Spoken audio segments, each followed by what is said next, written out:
Ta parole est une lampe à mes pieds, une lumière sur mon sentier. Psaume 119, verset 105. La méditation.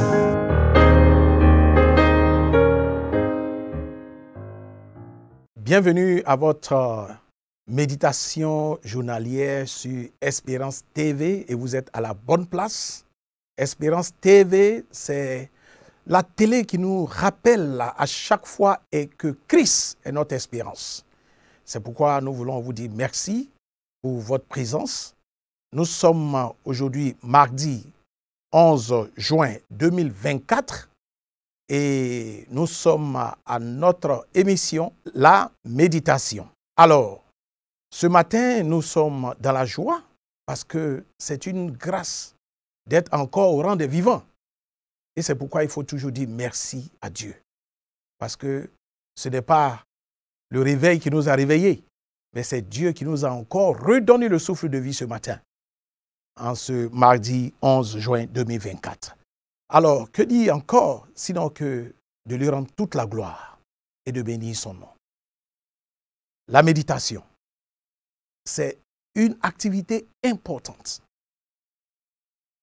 Très importante, et c'est pourquoi nous saluons cette opportunité que nous donne Espérance TV. Nous saluons l'ensemble de toute l'équipe qui travaille jour et nuit afin que nous puissions encore nous retrouver autour de la parole de Dieu. La parole de Dieu est la vie, car la Bible déclare que toute chose a été créée par la parole. Et rien de ce qui existe n'existe sans la parole. Et la parole est Dieu et la parole était avec Dieu. Alléluia. Gloire soit rendue à son nom. Ce matin, nous allons parcourir le livre de Lévitique, chapitre 10, les versets 1 à 20. C'était un passage qui est quelque peu long, mais bien avant toute chose, nous allons confier ce temps entre les mains du Seigneur. Prions. Éternel notre Dieu et notre Père, nous voulons ce matin te dire merci pour ce que tu es et te dire merci pour tout ce que tu fais. Car tu es un Dieu qui est grand, tu es un Dieu qui est tout-puissant. Tu es celui qui dit et la chose arrive. Et tu nous as fait grâce encore ce matin de pouvoir nous lever, ouvrir les yeux et voir, ouvrir la bouche et parler, tendre l'oreille et entendre, balancer les bras et marcher. Seigneur, c'est une grâce venant de ta part et nous t'en sommes infiniment reconnaissants. Nous voici maintenant autour de ta parole afin d'être enseignés par toi. Saint-Esprit, tu prends le contrôle de ce temps maintenant et tu parles à nos cœurs. Tu nous accordes les révélations cachées de ta parole afin que nous puissions être édifiés, fortifiés et affermis. Donne gloire à ton nom dans la vie de tous tes enfants qui sont à l'écoute ce matin et qui, ô Éternel, méditent cette parole. Merci parce que tu es fidèle. Que toute la gloire te revienne. Au nom de Jésus, nous avons prié. Amen. Alléluia. Gloire soit rendue à Dieu. Nous allons donc lire Lévitique 10, chapitre 1 à 20. Pour ceux qui nous prennent en marche, nous sommes le mardi 11 juin 2024. Lisons la parole de Dieu. Les fils d'Aaron, Nadab et Abihu, prirent chacun un brasier, y mirent du feu et posèrent du parfum dessus.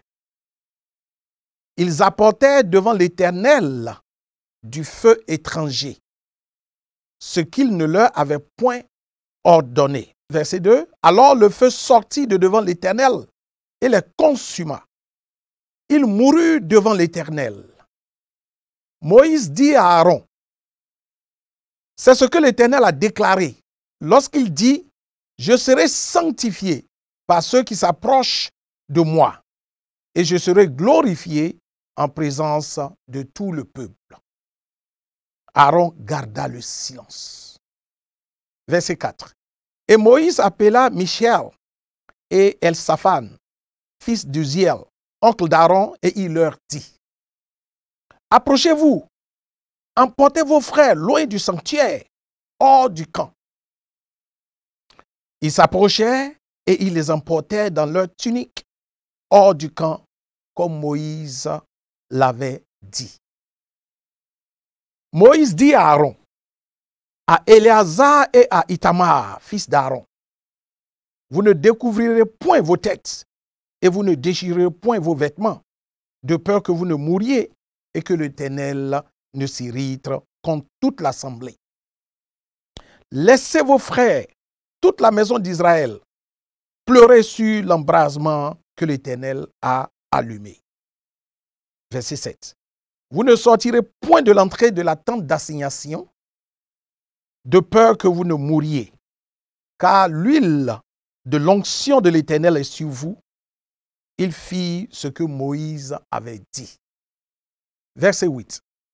L'Éternel parla à Aaron et dit, tu ne boiras ni vin, ni boisson enivrante, toi et tes fils avec toi. Lorsque vous entrerez dans la tente d'assignation, de peur que vous ne mouriez, ce sera une loi perpétuelle parmi vos descendants. Verset 10.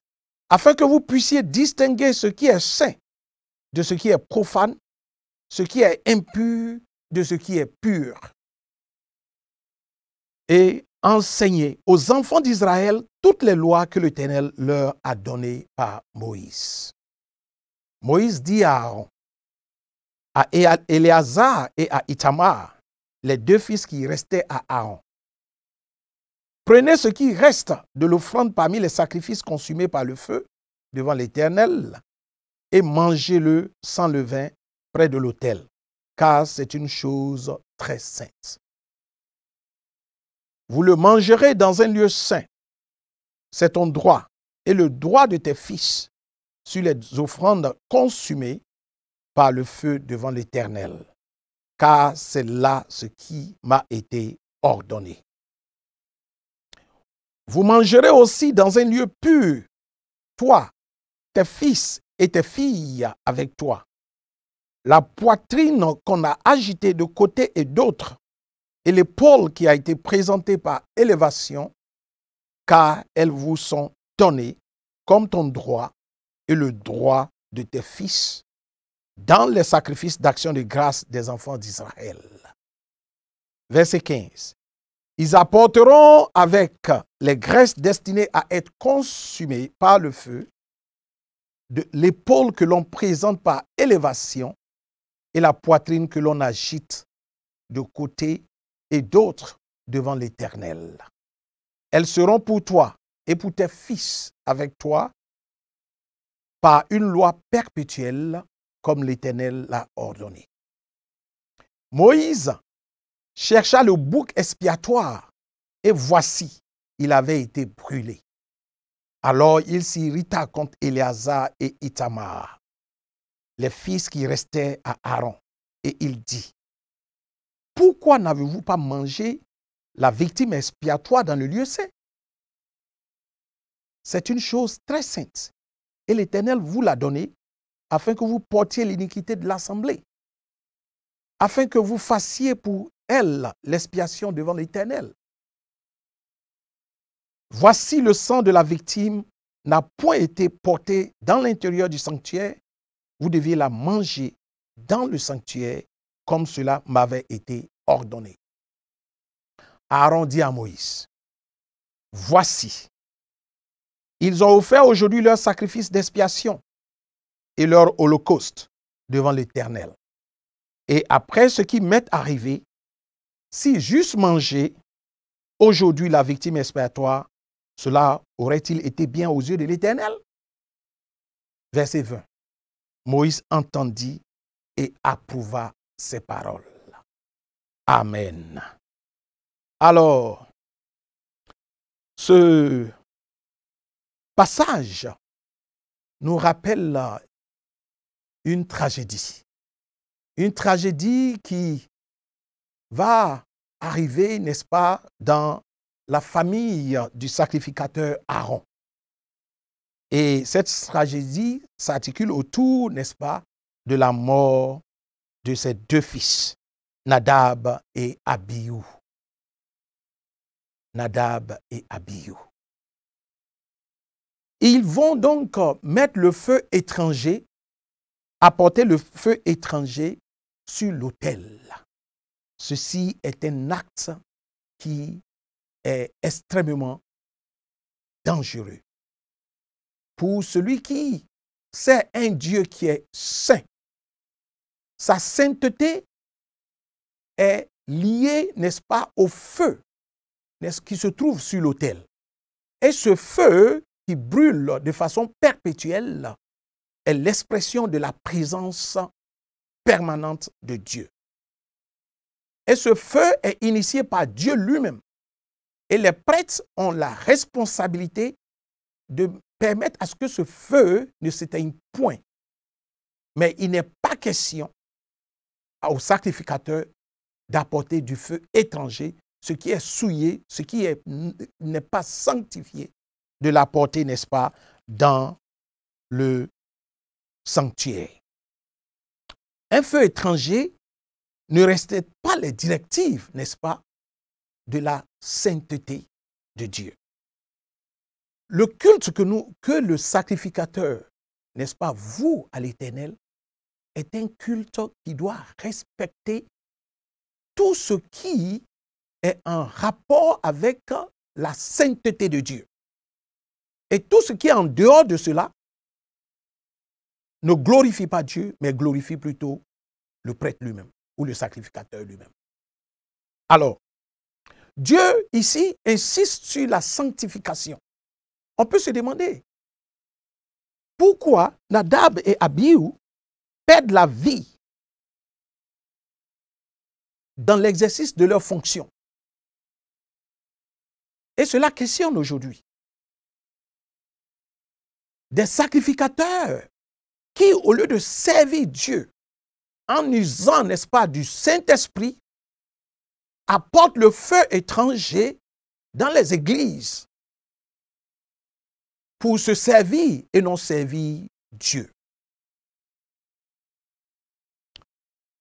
La Bible dit au verset 2 que le feu sortit de devant l'Éternel et les consuma. Parce que c'était aussi très grave de désacraliser ce qui est sacré. Le culte qui doit être rendu à l'Éternel est un culte qui doit être sanctifié. Il mourut devant l'Éternel. La sanction a été immédiate, sans appel, la mort, car le fruit du péché, c'est la mort. Moïse alors dit à Aaron, c'est ce que l'Éternel a déclaré lorsqu'il a dit, je serai sanctifié par ceux qui s'approchent de moi et je serai glorifié en présence de tout le peuple. Alors, c'est cette loi-là que Aaron et ses fils n'ont pas respectée. Surtout ses fils, Nadab et Abihu. La Bible dit que Aaron garda le silence. Il a gardé le silence parce qu'il avait compris qu'ils avaient péché. Le Dieu que nous servons n'est pas le Dieu d'un homme. Le ministère qu'il te confie, ce n'est pas le ministère d'un homme. Il te demande de le servir dans toute sa sainteté. Il insiste. Et Dieu, Aaron garde le silence parce qu'il marque là la souveraineté. Il comprend que la souveraineté de Dieu est inénarrable et incommensurable. On ne peut pas tergiverser avec la souveraineté de Dieu. Dieu est souverain. Il fait ce qu'il veut, comme il veut, quand il veut. Il sait tout. Alors, les versets 7 nous disent que Moïse va dire à Aaron et à Éléazar et à Tamar, fils d'Aaron, Vous ne couvrirez pas vos têtes et vous ne déchirez point vos vêtements, de peur que vous mouriez. Alors, ce qui est intéressant ici, il faut ressortir, c'est qu'ils étaient interdits de porter le deuil.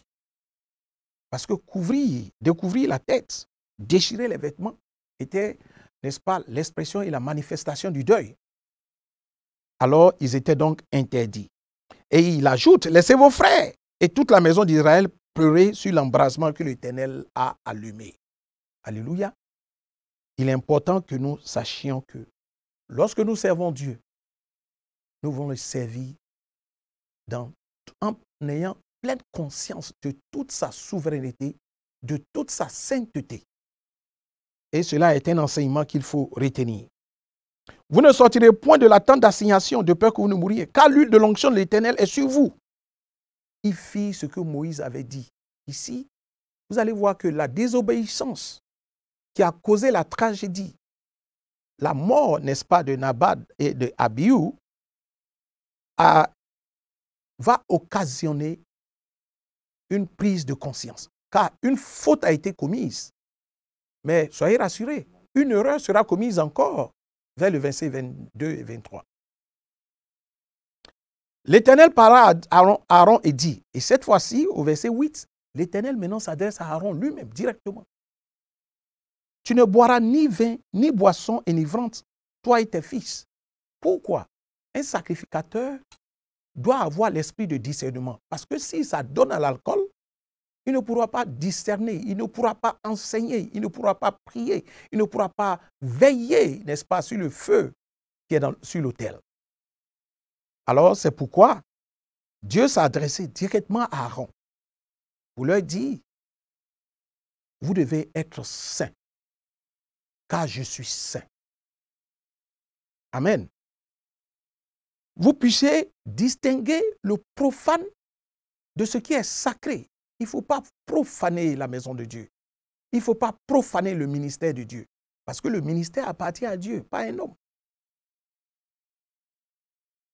Et vous devez également enseigner aux enfants d'Israël toutes les lois que l'Éternel leur a données par Moïse. Ici, nous apprenons également qu'en plus d'être des sacrificateurs, n'est-ce pas, ils étaient aussi des enseignants. Amen.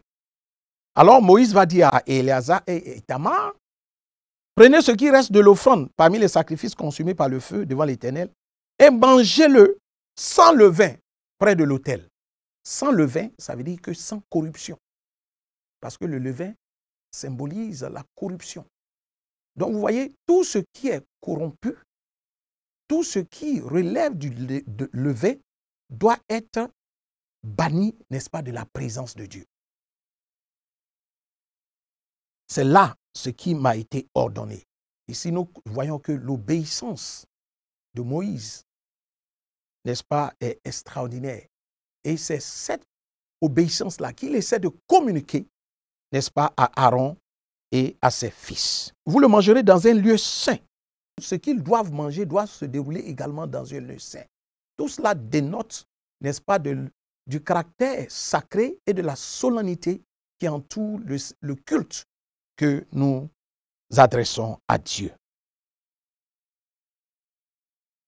La part qu'il faut manger, la part à manger ici, que les sacrificateurs ont à manger, n'est-ce pas, peut se comprendre par le fait que Dieu se soucie également des sacrificateurs. Quel que soit le ministère que tu as, sache que Dieu pourvoit à tes besoins. Certainement, c'est une promesse. Ce qu'il a dit, il accomplit. C'est un Dieu qui tient ses promesses. Ne jette pas des regards inquiets, mais tourne tes regards vers Dieu. Fixe tes regards vers lui et il pourvoira inévitablement à tes besoins. Au verset 14, vous mangerez aussi dans un lieu pur, toi et tes fils et tes filles avec toi. La poitrine qu'on a agitée et l'épaule qui a été présentée par élévation. Parce que la poitrine est agitée de gauche à droite, de droite à gauche, ok, et également l'épaule qu'on a présentée par élévation. Et tout cela, c'est votre droit C'est le droit donc des sacrificateurs et le droit de ses fils dans les sacrifices d'action de grâce des enfants d'Israël. Alors, il est important de comprendre ici que il faut toujours faire attention lorsque nous sommes dans le service du Seigneur.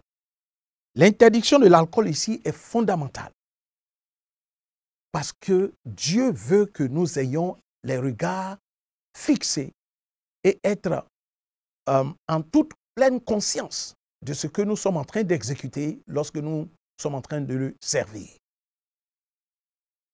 Parce que le service du Seigneur exige la clarté, n'est-ce pas, de l'esprit et surtout le discernement. Très, très important. La consommation des offrandes également, que nous pouvons voir dans les versets 12 à 20, selon les directives, vous allez voir qu'il y a une certaine précision dans la manière où les prêtres, n'est-ce pas, doivent exécuter ce rituel. Okay? La portion des prêtres est la provision pour les prêtres, la provision pour leur famille, parce que Dieu se souvient toujours de ses enfants. Au verset 16, nous allons voir une erreur rituelle également, où Moïse, n'est-ce pas, se met en colère contre les fils d'Aaron pour ne pas avoir mangé le sacrifice expiatoire. Et la leçon à tirer, toujours, en tant que serviteur de Dieu, c'est de comprendre qu'il faut suivre scrupuleusement la parole de Dieu. On ne doit pas tergiverser avec la parole de Dieu. Ce que la Bible condamne, nous devons condamner cela. Ce que la Bible autorise, nous devons autoriser cela. La réponse d'Aaron est quelque peu intrigante. Aaron, pour lui, il est inapproprié, après avoir subi une telle tragédie, que de manger encore l'offrande.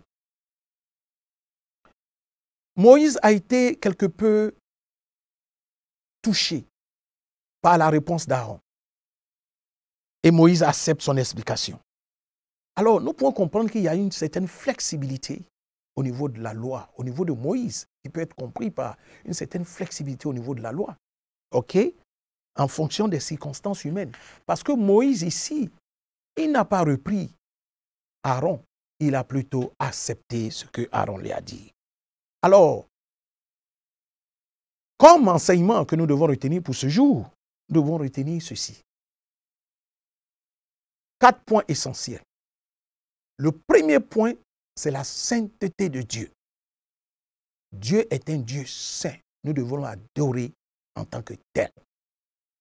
Avec un cœur pur, des dispositions, n'est-ce pas, qui l'adorent dans la sanctification.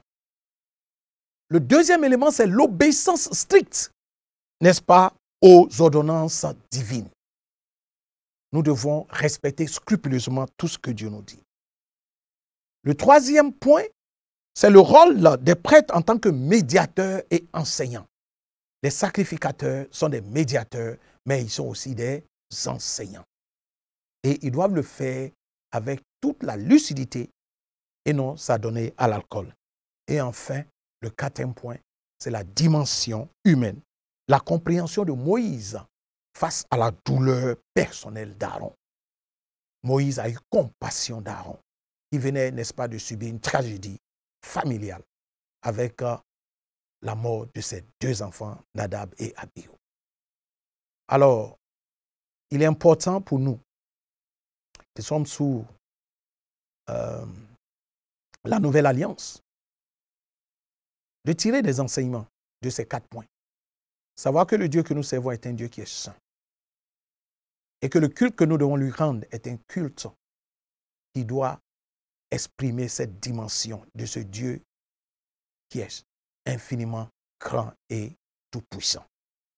Oui, il est important, bien aimé, à la fin, n'est-ce pas, de cette méditation, de nous souvenir de ce que le Saint-Esprit est notre allié. Il nous remplisse de sa présence, il nous remplisse de son onction, et afin que nous puissions être obéissants à la parole de Dieu et marcher en conformité de vie avec cette parole. Merci pour votre présence. Merci pour ce que vous prenez à cœur de servir Dieu en toute obéissance à sa parole, avec l'aide du Saint-Esprit. Soyez richement bénis. Prenez soin de vos âmes et que le Seigneur nous garde tous. Au nom de Jésus. Amen. Ta parole est une lampe à mes pieds, une lumière sur mon sentier. Psaume 119, verset 105. La méditation.